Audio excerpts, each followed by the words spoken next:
Imagine the pearls, the gold. We will be the richest men in Spain. Virgen Santa, ayúdanos. If we turn back now, they will hang us. How long can this continue? We are lost, and I fear what lives in that jungle.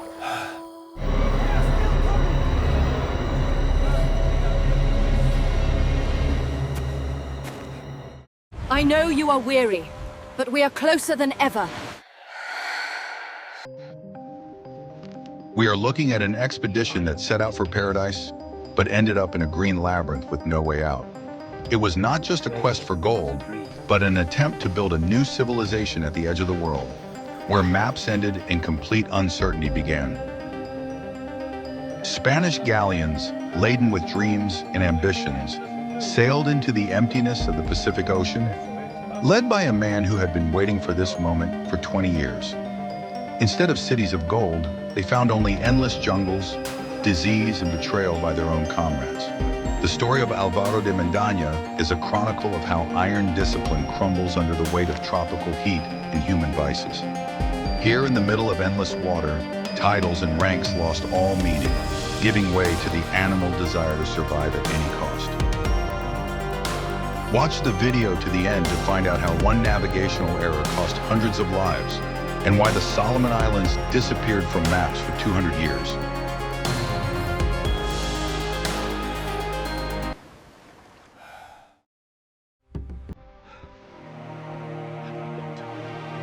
What if I told you that the most disastrous expedition of the century began with decades of bureaucratic red tape? Álvaro de Mendaña de Neira was a man who had once seen these islands and devoted the rest of his life to the idea of returning there. Back in 1568, he discovered an archipelago, which he named the Solomon Islands, believing that it was from there that the biblical King Solomon brought his gold. This idea became his obsession, his personal curse, which gave him no peace day or night. He knocked on the doors of royal palaces and viceroys' offices, demanding permission to colonize and funds to assemble a new fleet. Each year of waiting only strengthened his fanatical conviction that he was chosen for this great mission. Mendaña gathered around him people who believed not so much in geography as in the myth of easy money and glory. He promised them lands, titles, and riches that he himself had never seen, but in which he believed unconditionally. Preparations for the voyage turned into a grand undertaking, drawing resources and people from all corners of the Spanish colonies in Peru. It was a logistical challenge that required enormous supplies of provisions, water, and equipment to build a new city. In 1595, almost 30 years after the first discovery, he finally got the go-ahead, and 4 ships left the port of Callao. On board were not only soldiers and sailors, but also women, craftsmen, and future colonists. It was not just a military reconnaissance mission, but a floating city ready to take root in a new place. People sold their property on the mainland to buy a place on these ships, hoping for a new life. None of them suspected that most of the tickets for this journey were one way. From the very first days, the atmosphere on the ships was filled not only with hope, but also with hidden tension between the different groups of participants. Command was difficult. Alongside Mendaña were his wife, Isabel Barredo, and the chief pilot, Pedro Fernandez de Quiros. Quiros was the voice of reason and professionalism, while Mendaña increasingly immersed himself in his illusions. The conflict between dream and reality, between navigation and politics, began to smolder even before the shores of South America disappeared over the horizon. The ocean greeted them with its usual indifference, hiding the coming storms and calms beneath its smooth surface. The first weeks of the voyage passed in relative calm, but the confined space of the ships began to weigh on people's minds. The water in the barrels began to spoil, and the food became monotonous, causing the first murmurs of discontent among the passengers. Mendaña, however, was deaf to complaints, his gaze fixed only on the horizon ahead. We are very interested in hearing your point of view.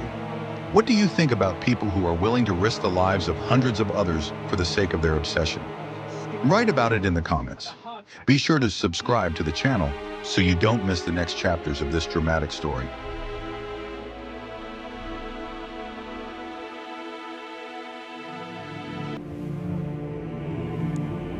Are you ready to learn the truth about how the greatest discovery can become the greatest disappointment? After weeks of exhausting sailing, the lookout finally shouted the cherished word land, and jubilation reigned on the deck. Before them rose tall green islands that seemed to be the very paradise that Mendaña had promised. The admiral was convinced that they had reached the Solomon Islands, the goal of his life and suffering. He ordered preparations for landing, confident that his triumph had finally come. However, the joy was premature, and the admiral's conclusions were tragically mistaken. These were not the Solomon Islands, but a completely new archipelago previously unknown to Europeans, the Marquesas Islands. Mendaña, blinded by his desire to prove himself right, did not immediately realize his navigational error. He saw what he wanted to see, adjusting reality to his expectations and old maps. The first contact with the local population began with curiosity, but very quickly turned into tension. The Spaniards, tired from the long journey and nervous tension, were on edge and kept their hands on the hilts of their swords. The locals, who had never seen huge wooden houses with white wings, sailed out to meet them in their boats. The language barrier and cultural divide were insurmountable, and any sudden movement could be interpreted as a threat. Instead of diplomacy and trade, the law of force and gunpowder, which the conquistadors had brought with them, prevailed. The Spaniards were looking for gold and provisions, unwilling to delve into the complex social structures of the islanders. Conflicts broke out one after another, turning paradise beaches into places of grief and fear. The cruelty shown by the Europeans was dictated by fear of the unknown and a desire to assert their dominance. Kairos, the chief pilot, tried to temper the soldiers' ardor and establish at least some kind of peaceful dialogue. He understood that the expedition needed water and food, not war with a population that greatly outnumbered them. But the voice of reason was drowned out by the general noise of greed and aggression that gripped the crew. For many soldiers, violence became a way to vent the tension that had built up during the voyage. Gradually, Mendaña began to realize that these islands were not like the ones he remembered from 1568. There were none of the landmarks, bays, or people he had described in his reports. The realization of his mistake hit him harder than any storm, shaking his authority in the eyes of his subordinates. If the admiral didn't know where they were, who could lead them home? In the next chapter, you will learn what horror awaited the expedition when they finally found the land they were looking for. Do you think the expedition could have survived if Mendaña had admitted his mistake earlier?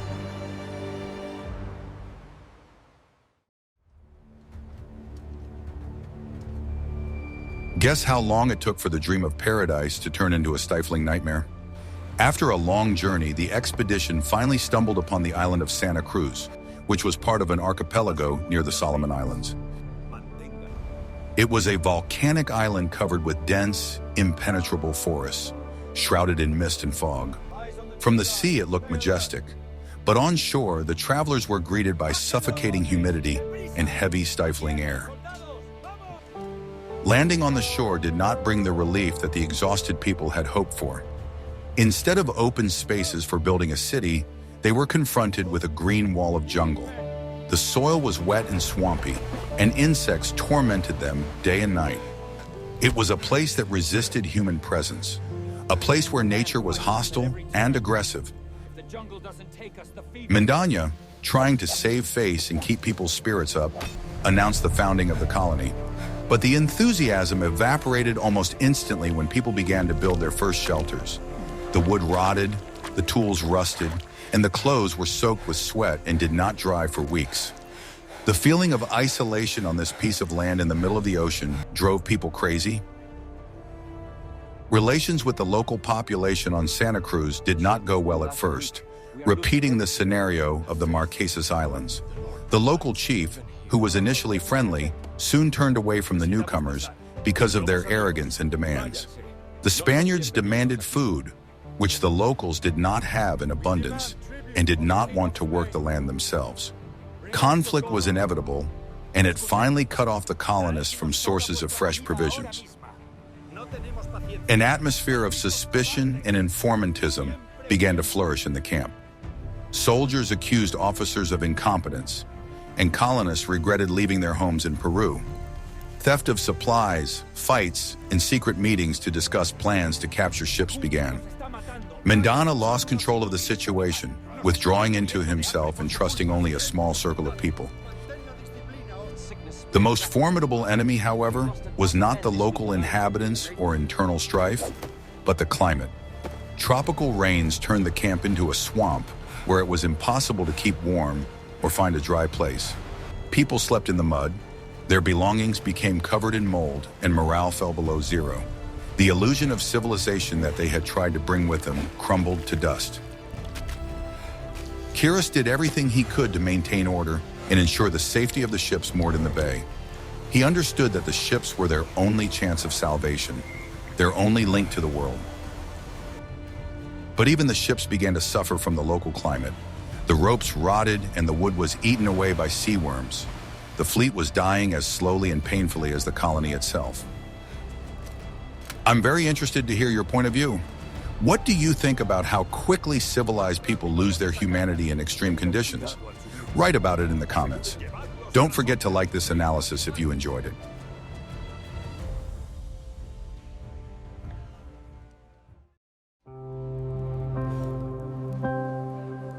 Want to know a secret that will change your perception of the dangers of the tropics? The main killer of the expedition was not the spears of the natives or hunger, but enemies invisible to the eye: tropical diseases.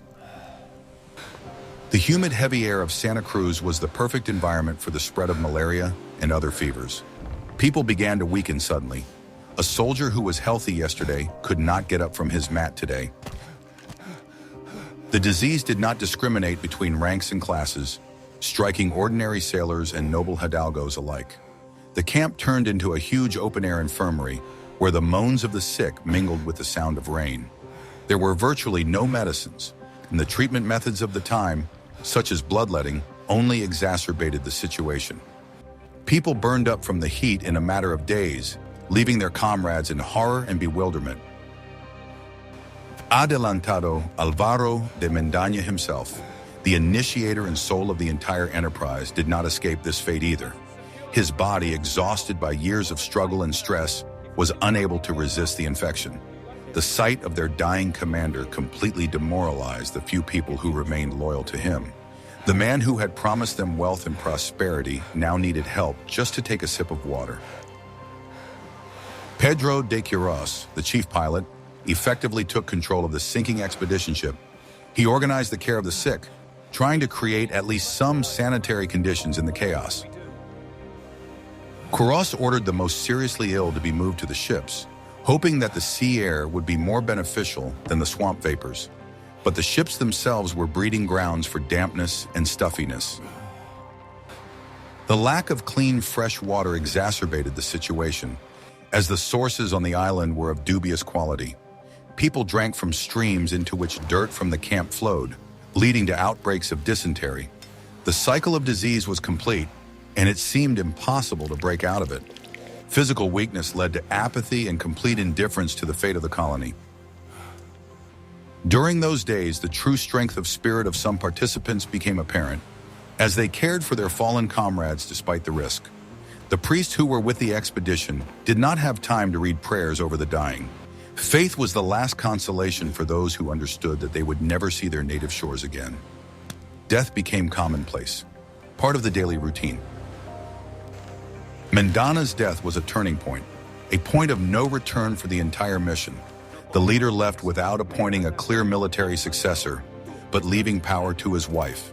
This created a power vacuum at the most critical moment, when tough and quick decisions were needed. The colony was left leaderless in the face of the advancing jungle and disease. In the next chapter, you will learn who took the helm of the expedition after Mendaña's death, and how this decision nearly led to a mutiny. Do you think a change of leadership in a crisis can save the situation? The crew whispers of mutiny if we proceed under her command. How much longer must we endure this incompetence? We are adrift. Watch your tongue. There are ears. After Mendaña's death, something unprecedented for the Spanish fleet of that time happened. Command of the expedition passed not to an experienced officer or pilot, but to the admiral's widow, Doña Isabel Barreto. She declared herself governor of the colony, relying on her husband's will and the support of her relatives. A woman at the head of the conquistadors' armada was a challenge to all the traditions and norms of the 16th century. Isabel was a tough, authoritative woman, devoid of sentimentality. She immediately made it clear that she would not tolerate any disobedience and would rule with an iron fist. While Cyrus was busy with navigation and ships, Isabella took control of the distribution of supplies and discipline. Her tent became the center of power, where battle-hardened soldiers came for orders. Her decision to take power caused a storm of indignation among some of the officers and sailors. Many considered it humiliating to obey a woman, especially in such a critical situation. Whispers that she had usurped power grew into open discontent, but Isabel nipped any attempts at rebellion in the bud. She had her own personal guard, loyal only to her. One of her first decisions was to reduce rations for everyone except her entourage. She understood that supplies were dwindling and decided to save them for those who were useful to her. This caused hatred among the ordinary sailors and soldiers who were dying of hunger and disease. The contrast between her luxurious lifestyle, she even brought expensive dresses and bedding with her, and the poverty of the camp was striking. Isabel insisted on leaving the cursed island of Santa Cruz and trying to reach Manila. It was a risky decision, as the ships were in terrible condition and the crew was barely able to stand. But staying meant certain death, and Quiros supported her in this. Preparations for departure took place in an atmosphere of chaos and haste. She personally supervised the loading of her belongings, while the wounded and sick were loaded as ballast. Her coldness and calculation frightened even the most seasoned veterans. It seemed that human lives were just numbers in a report to her. But it was precisely this cruelty that was perhaps the only way to keep the crumbling expedition moving. Isabel Barreto went down in history as the first and perhaps only female admiral of the Age of Discovery. Her reign was controversial and cruel, but effective in terms of retaining power. Did she save the remnants of the expedition or condemn them to further suffering? This question will remain unanswered forever.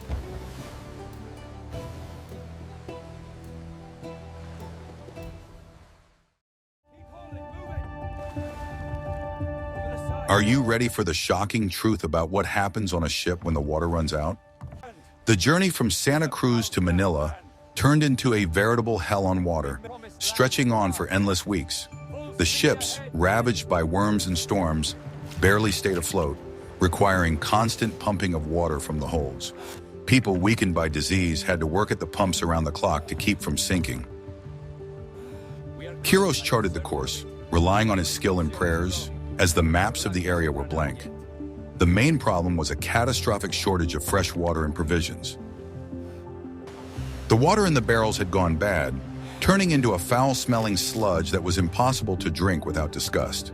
The food consisted of moldy crackers infested with worms and beetles. Every day, the bodies of the dead were thrown overboard. Death became so commonplace that funeral services were no longer held for the deceased. They were simply thrown into the ocean. Sharks followed the ships like an ominous escort, waiting for their next prey. The smell of decay and disease permeated the wood of the ships, becoming unbearable. Isabel Barreto continued to hoard supplies for herself and her entourage, driving the crew mad. People stared at the locked storerooms with hungry eyes, ready to kill for a piece of bread. Quiros struggled to keep the mutiny at bay, convincing people that only discipline would help them reach land. His authority was the only thing keeping order. At one point, the ships lost sight of each other during a night storm. The flagship was left alone in the middle of the ocean, unaware of the fate of the other ships. This loneliness intensified the feeling of hopelessness. It seemed that the whole world had forgotten about them, and they were doomed to drift forever. In the next chapter, we will tell you what the inhabitants of Manila saw when this ghost ship entered the harbor. Do you think such sacrifices were worth it for survival?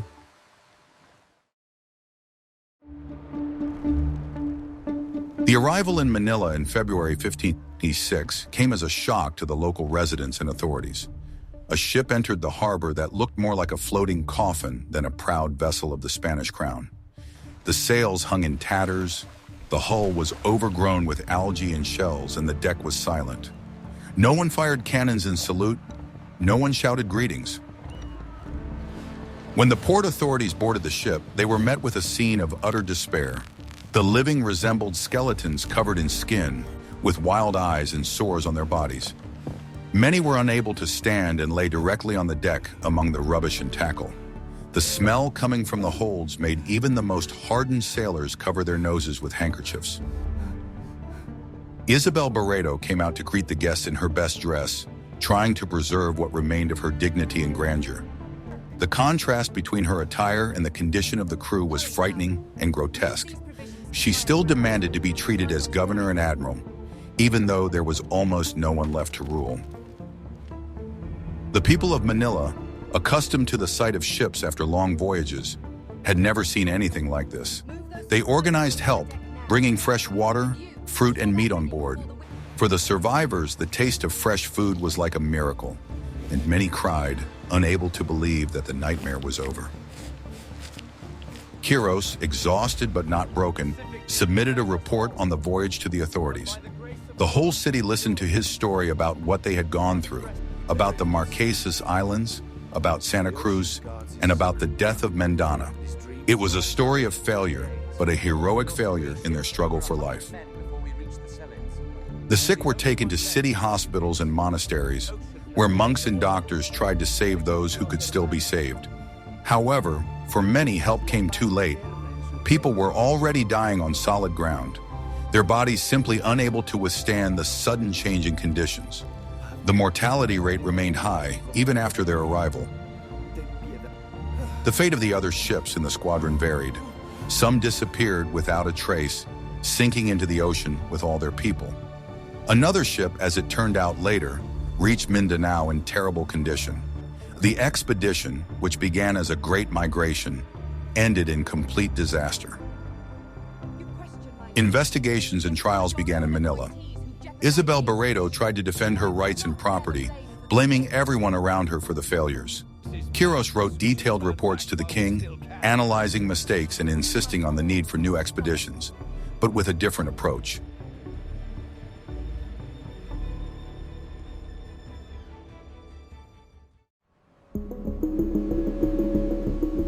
Pedro Fernández de Quiros was no ordinary mercenary or adventurer. He was a visionary, a man of deep faith and learning, for whom the Mendaña expedition was only the beginning of the journey. Having survived the horrors of Santa Cruz and the death voyage to Manila, he did not break down or give up on the sea. On the contrary, what he saw convinced him that there was a huge southern continent in the Pacific Ocean, Terra Australis Incognita. Unlike Mendaña, who was looking for gold, Quezada dreamed of saving souls and opening up new lands for Christianity. He believed that the failure of the expedition was punishment for the sins, cruelty, and greed of its participants. Quezada believed that a new expedition should be based on the principles of mercy and peace with the local inhabitants. Returning to Peru and then traveling to Spain and Rome, he launched a vigorous campaign. He wrote memoranda to the king and the pope, arguing for the need for a new expedition. His obsession was no less intense than that of Mendaña, but it had a different focus, spiritual and exploratory. Córdoba became one of the best navigators of his time. He perfected methods of determining latitude and created new maps of the Pacific Ocean. His experience of surviving on the ship of death taught him to value every drop of water and every piece of bread. He developed instructions on hygiene and diet for future voyages. As a result, he managed to obtain permission for a new expedition in 1605. He set sail again, trying to find the southern continent. He discovered many islands, including Vanuatu, which he took to be part of the continent and named Australia del Espiritu Santo. However, his idealism was confronted with the same harsh reality. His crew wanted riches, not the salvation of souls. History began to repeat itself. Disease, discontent, the threat of mutiny. Quiros, a brilliant theorist and navigator, proved to be a weak commander, unable to keep the rough sailors in check.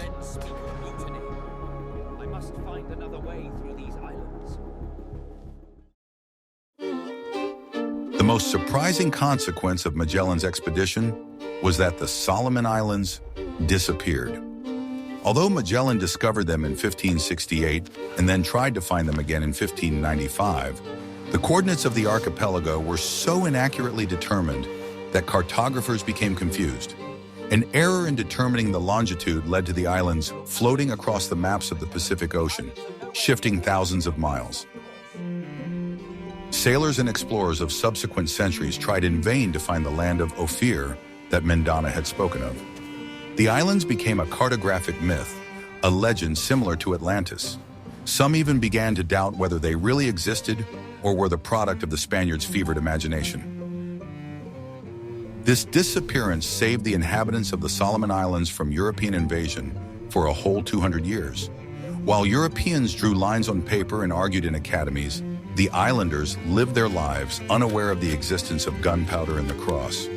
Mendaña's curse became a blessing for them, delaying colonization. It was not until the end of the 18th century that French and English explorers such as Bougainville and Carteret stumbled upon these lands again. They gave the islands new names, unaware that these were the very golden islands of the Spaniards. The identification came much later, when scientists compared descriptions of coastlines and local customs. The mystery of Mendaña's navigation stumped historians for a long time. How could an entire archipelago be lost? The answer lies in the imperfection of 16th century instruments and the complexity of Pacific Ocean currents. The ocean is vast, and without an accurate chronometer, it was almost impossible to find a piece of land again. The very idea of the Golden Islands turned out to be a myth. No gold was found on the Solomon Islands, but rather complex cultures, warlike tribes, and rich nature. Gold was only in the name, invented to lure money from the King of Spain.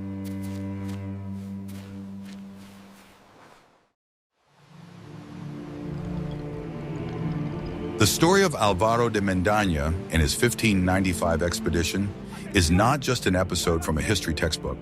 It is a grand drama about human ambition colliding with the insurmountable force of nature. It is a story about how a dream can become a prison and paradise can become hell. We saw how technical unpreparedness and blind faith lead to disaster. The Spaniards tried to transplant their world into the jungle, unwilling to adapt to local conditions. The role of personality in this story is enormous. Mendaña's fanaticism set this mechanism in motion. Quiros's professionalism prevented it from falling apart completely, and Isabel Barredo's cruelty brought it to its conclusion. Each of them played their part in this tragedy, revealing different facets of human character in an extreme situation. This expedition also showed the fragility of human civilization. As soon as the usual conditions of comfort and safety were removed, people descended into barbarism. The cultural layer turned out to be as thin as an eggshell, easily broken by the blows of fate.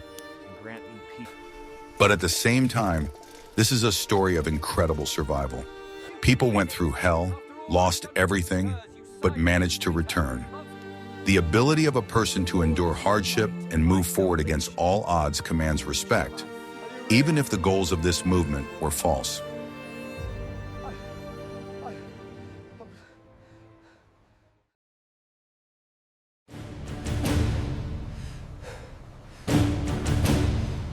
We saw how a great dream turned into a great tragedy, and what price had to be paid for one man's ambitions.